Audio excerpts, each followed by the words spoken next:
It's starting to get cold, and today on Untangling Knots, we're going to talk about how winter impacts the homeless population.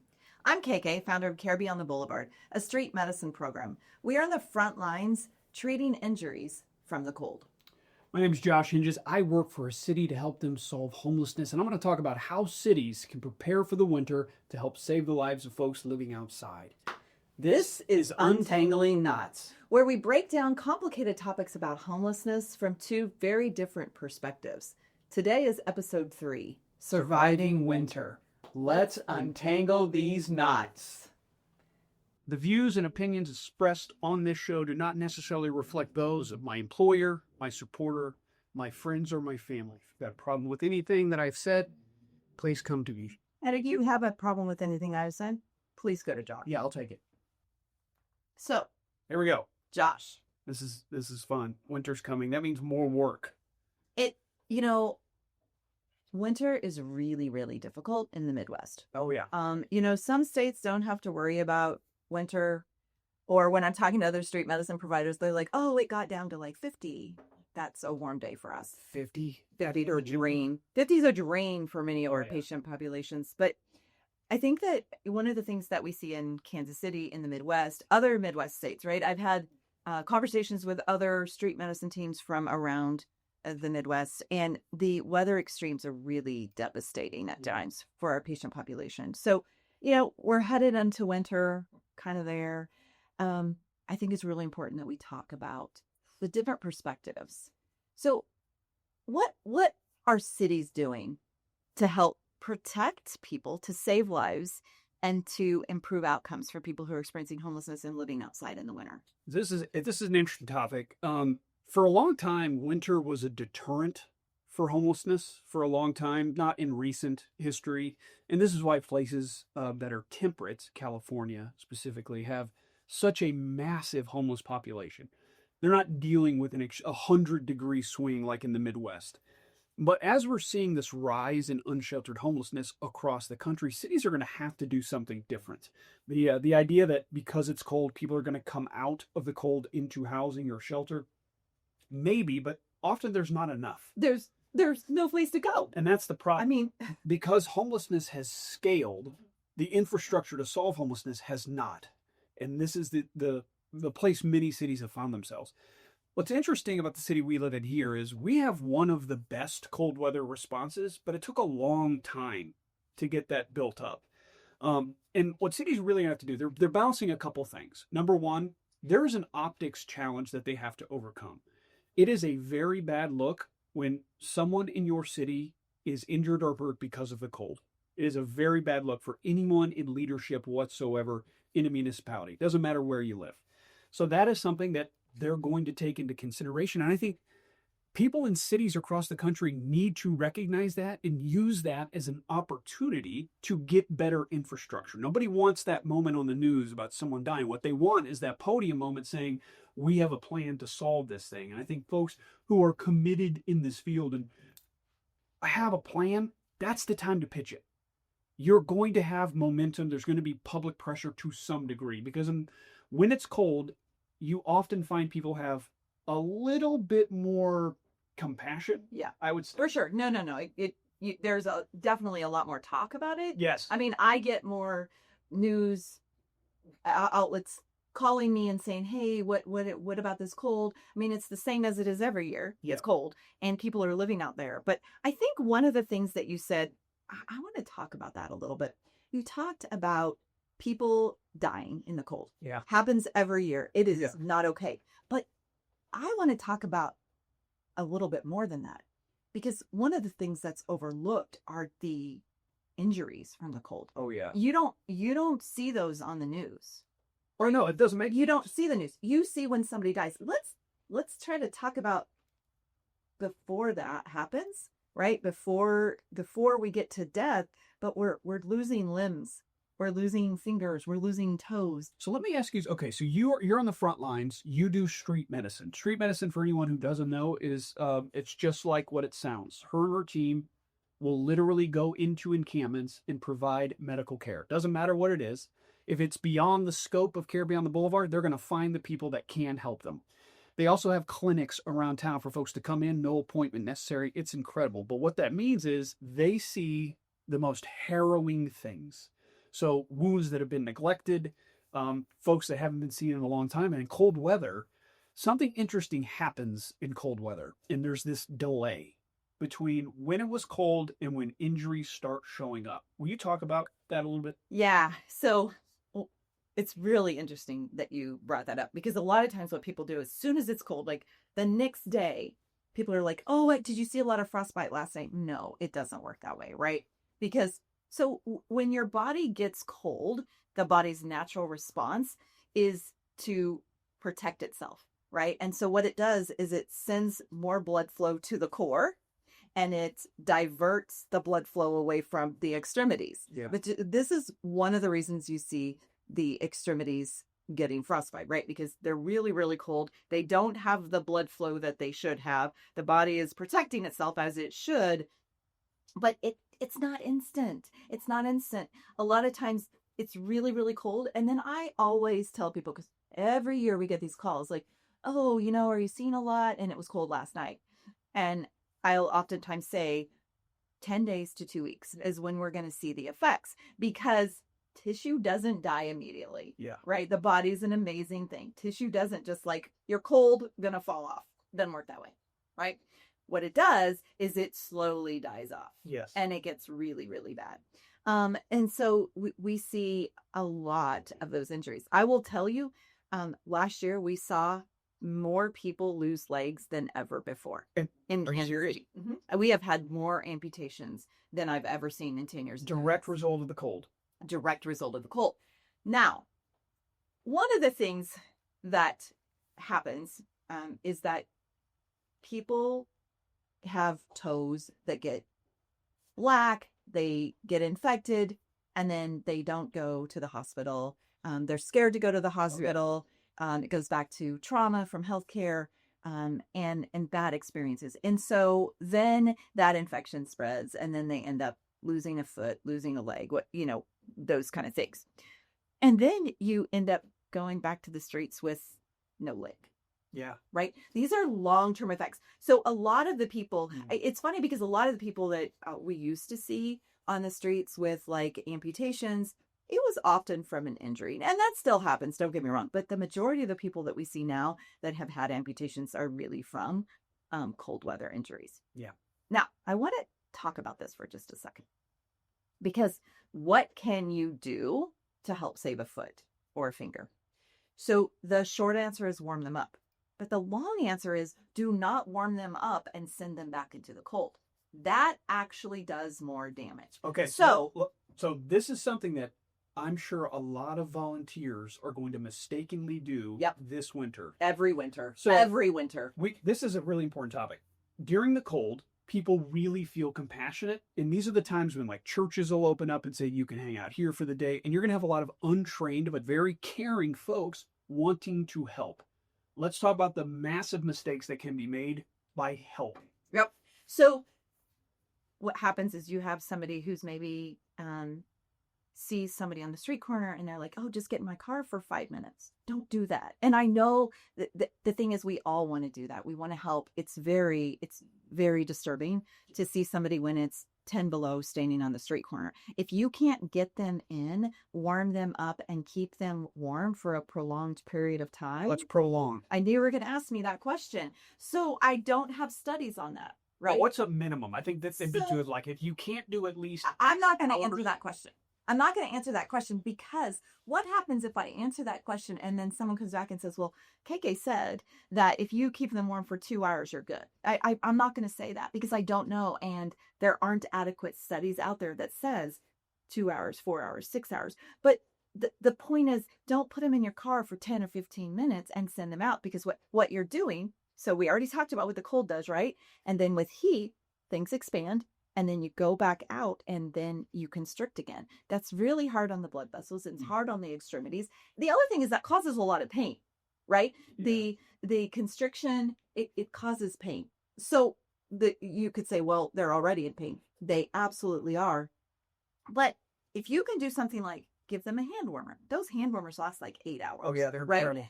Toe warmers, something like that. get them to a cold weather shelter, get them into a warming center like a library where they can stay for several hours. The other thing I tell people to not to do is to don't dip it in warm water and then send them out, right? That I hear that all the time. yeah, don't do it. Don't do it. The best thing you can do is warm it up and keep it warm for an extended period of time. Again, I know I'm going to get some feedback on this, like, oh, well, how long? There aren't adequate studies on it. There are studies on this. What you would tell us if there was. I would tell you, I would Yeah. love to Yeah. give you a time. I would love to say X amount of minutes, right? But what I can tell you is 5 or 10 minutes in a car is doing more harm than good. And I get it. I get it. We really want to help people. We want to bring them in out of the cold.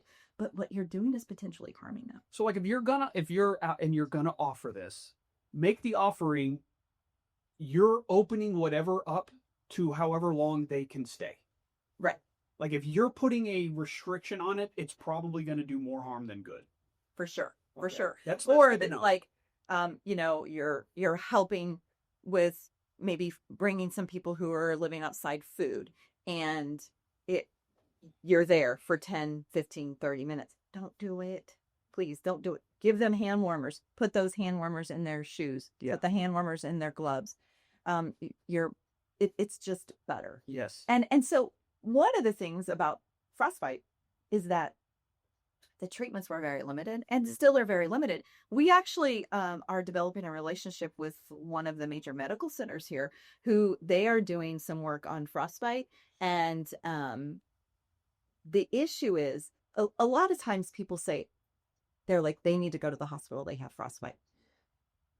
A lot of times the hospital is not going to do anything because there's not a lot that can be done. But we are developing a protocol in conjunction with them where if people see us, now the kicker is has to be within a certain amount of time. Their extremity has to look a certain way. They have to have certain signs and symptoms, and it's not something you can evaluate, right? Yeah. Like our team has to evaluate them, and we are going to have a back line to them so that if that happens, they can get them into the hospital. They can do the procedure that can hopefully save their limb. This is the first year we've had this opportunity. This is why street medicine is so important. Yeah. There's no other mechanism to get this done. Right. And if we're coming off of a year where progressively we're seeing more and more frostbite, more and more limbs get chopped, this is an excellent development. Right. This is a way to stem this trend that is headed in that direction. This is incredible. It is. It's really exciting. And for us to have this opportunity, like they reached out to us in the spring. And so we've been talking to them. One of the docs is going to speak at our volunteers next month, that we're going to bring in, some of the community as well.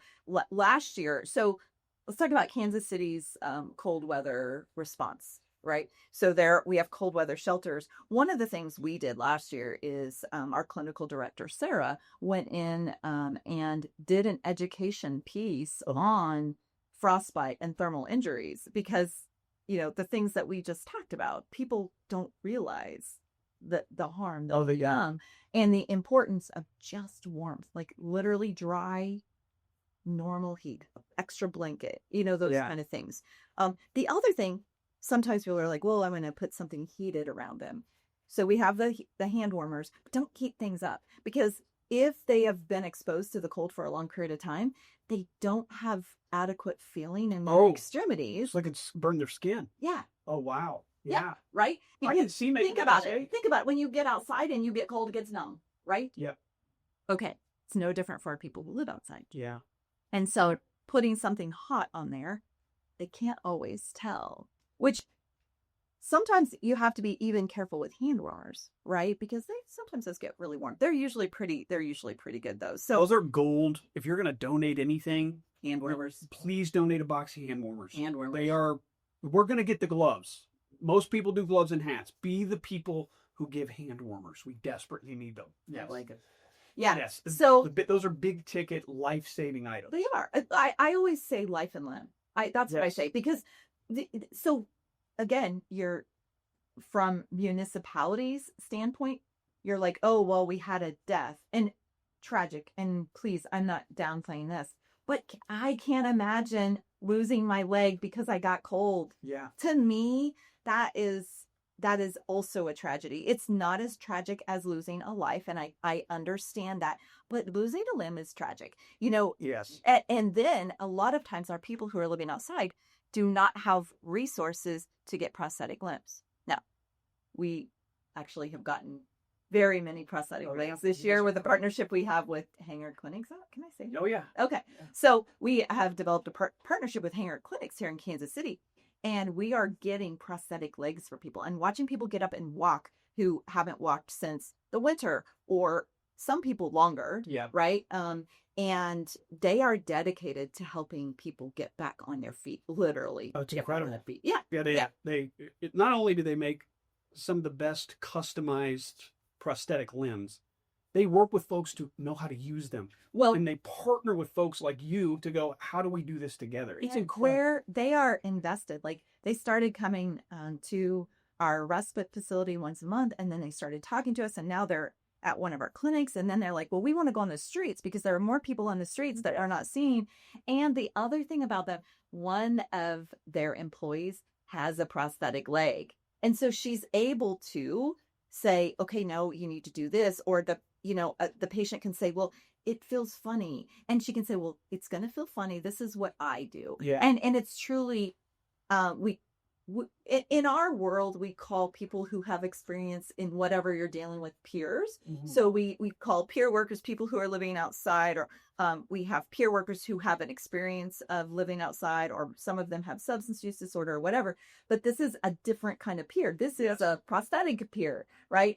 And it really does help educate them, and it lets our patients see that, hey, she's been here, done this, and she wants me to be able to do the same thing. They have like decorated prosthetics. They're so cool. They look like logos on it. Yeah. No, it's so cool. Yeah. Anyway, okay. Sorry. Check them out. Hanger Clinic. Yeah. Incredible. So, so the cold weather response in Kansas City has improved for sure over the last 4 years. Oh, yeah. Right. We didn't have a cold weather response. And I know when I was meeting with the city, this is before you were hired for a local municipality, I said, you guys have got to stop being reactive and be proactive. We know that cold weather comes every single year in Kansas City. Oh, yeah. It's not going to stop coming, right? It's going to continue. Sure, some days are worse than others. But having that cold weather response, the other thing I want to talk about is the other benefit of having the cold weather response. So I'm looking for a health benefit, right? Saving limbs, saving lives. But can we talk about the social service benefit? That what we know is a lot of people who come in for cold weather shelters are not accessing services for anything else, right? A lot of times we're not finding them in encampments. They're maybe kind of under, like flying under the radar a little bit. And that can help wrap them into other services. Yeah, no, this is one of the most incredible benefits of a cold weather shelter system. A lot of times you hear this person just doesn't want services. They don't want what you're offering. And oftentimes people think of that in a vacuum. Folks who say no to services aren't saying no to every available service in the history of time. They're saying no to what currently exists where you live. And in most cities, what currently exists is terrible. I'm just being honest. Right. Most cities do not know how to address homelessness in a very meaningful way. The nonprofit array that is available to folks often does not match the need that is existing in the street. Cold weather shelter is your opportunity to create that. It might be the only time of the year that you're able to get certain folks, and these are the folks that you're going to get from the perspective of a city, the most calls, the most emails. These are the folks that are outside, and folks who are chronically homeless. They take a lot of resources. You want to get these folks out of homelessness for a variety of reasons, life-saving, all the humanitarian things. Logistically, it makes more sense because you can free up more resources to spread around. Cold weather shelter is your opportunity. So what we did in Kansas City, we wanted to create the most low barrier experience to get out of the cold. We wanted the easiest way to go from encampment to inside. Now, from there, we connect folks to organizations, nonprofits, shelters, treatment programs that require something a little more than just showing up. So if you're ready to get med management for or treat severe mental illness, if you're ready to treat substance use disorder, we're able to connect you to those organizations. And the best part, because the traditional way, let's say, and you've seen this a million times, when someone's ready to get clean, if you don't have a bed right then, you might lose them for 10 more years. Yep.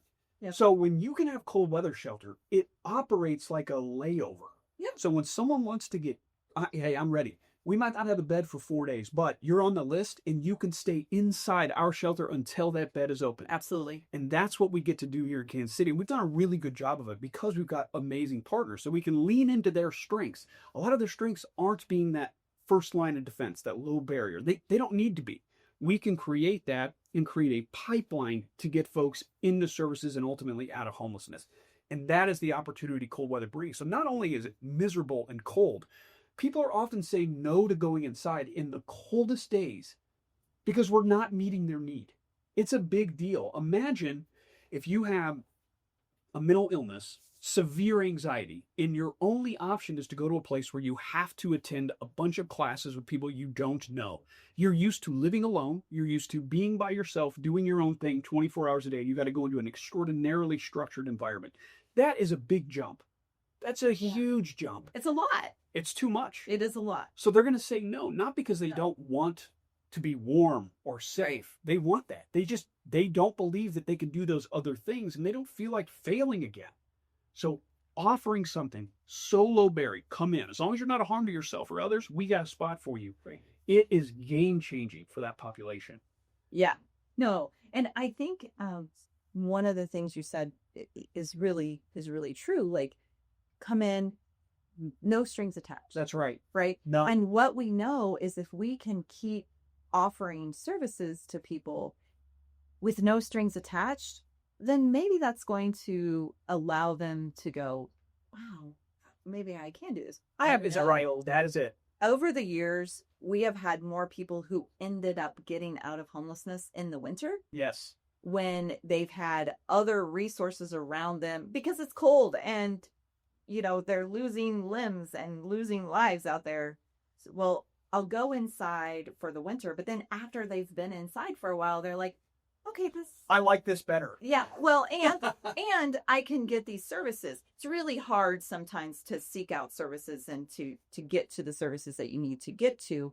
And when it's cold and they're all right there, right? We go into the cold weather shelters. Our team goes into the cold weather shelters and sees patients as well. Oh, yeah. And every dozens year, and dozens. Yeah, and there are people that we've never seen before. That's the beauty part. Thousands of people a year, but there are still people that we're not reaching. And so going into those cold weather shelters, we know there are people who are coming in who aren't seeking care in other places, whether it's care with us. The other thing about that you said is that oftentimes the people who are coming into cold weather shelters aren't getting other services. That also means they're not getting other medical services. That's right. From us or anyone else. And then what happens, these are the individuals who are the sickest of the sick. Yes. Who end up something small, something not so small happens to them. They're the individuals who end up in the ICU for weeks and months at a time, critically ill because they haven't gotten those other services. So the cold weather shelter allows us to really reach them in other ways. It's incredible. With our cold weather shelter, we see the overwhelming majority of folks who are utilizing this system are folks we have never seen before. It's unbelievable what it's attracting. These are folks that were otherwise uncounted even. We're also able to track where they go. So our goal with cold weather shelter is we got 90 days to get someone out of homelessness. That's a tall order. It's really hard. Particularly in Kansas City. Some cities do it, right? Oh, yeah. What is it? Houston's done great. Yeah. Milwaukee's done great. A couple weeks, right? Oh, yeah. Well, for a long time, and I want to check and see if this is still accurate. Houston was able to go into an encampment, and everyone in that encampment is going to be permanently housed within 72 hours. Yeah. 72 hours is because it was a weekend. It's usually 48. What is it in 48. Kansas City? 300 days. Yeah, I thought it was 360. So It might be what it. no, I don't know. It's a lot. It's eternity. It's the worst. It's the worst in the nation. Yeah, it's not great. But to have those intense wraparound services, or even the availability of wraparound services, it's not a requirement. No, they don't walk in the door and you don't say, "Oh, you have to see the case manager." It's not part of it. Or you have to see medical. Medical is here. You're going to want to. That is our goal. We're going to make an environment so good, you're going to choose it. Right. And folks are choosing it. Yeah. That 300-day, that's on the federal system. Right. The way the feds want to end homelessness in Kansas City, it will take you about a year to get out of homelessness. So when we create this cold weather shelter, it is the opposite of the federal system. Let's stack as many options available to the subpopulation as we can. Because we're going to have women fleeing trafficking. We better have nonprofits that help with that. We're going to have youth. We're going to have older women who have never been homeless. We better have all of these specific providers to help specific subpopulations get out of homelessness. And that's what we're able to do. And you're going to really rely on a lot of compassion and care from the nonprofit world. And look, we're able to help them service grants that they're going to have. They're going to have all the things that they have to keep the lights on. No big deal. There's so much to intercept here. So if you live in a city, if you work for a city, you're wanting to put on a cold weather shelter, let us know. Reach out. We help cities. My team and I help cities all the time. At any given moment, we're talking to 25 or 30 cities about how they can help folks experiencing homelessness. We're happy to do it with whoever. You just got to be someone who can actually do it. I'm not having conversations with just a neighbor. God bless you. We just don't have time. So someone who's actually actuating this change, we're happy to jump in and help. Sure. Yep. So, all right. Let's talk about your favorite part of the podcast. Ask the expert. Ask my favorite expert. Let's move on to those questions. Jackie, what do you got? Jackie. Well, KK, you said more people get out of homelessness in the winter, so I can't help but think that this time of year in our country, November, December, January, some cities are benefiting from the cold, but then there's locations in our country that don't really get cold. Can you pick a city and compare it that's maybe the opposite of Kansas City? What happens in another city? Like Phoenix. Okay. So it's the opposite in Phoenix. Yeah. Yeah. Okay. So a couple of things about that. Great question. It is a good question. It's so interesting. So I don't have statistical numbers. What I have is anecdotal numbers. Homeless data is terrible. This isn't a situation where we just don't know. It's really hard to collect data, right? Yeah. So, but what I have seen over the years, right? I don't have, last year in December, 50 people, got housing or whatever it is, as opposed to July when we had 10. It's not like that. It's more like people coming, getting services, and then getting wrapped up in those services to get housing. So I want to make that clear that I don't have hard and fast numbers. That's just what I've seen. No, we do have those numbers. Do you? Yeah, there are more. You share. Yeah, so in we can, whatever, there's a place to post this. But no, okay. What you're saying is true. Yeah.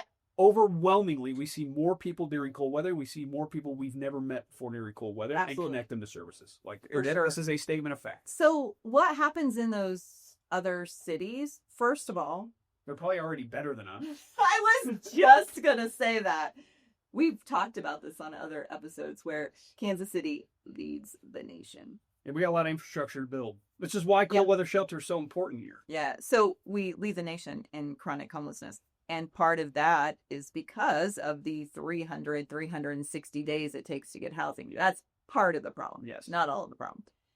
So I don't know the reactions from other cities. I don't know if they have, I don't know what Phoenix's housing situation. I would probably think in summertime is when people need to get out of the elements there.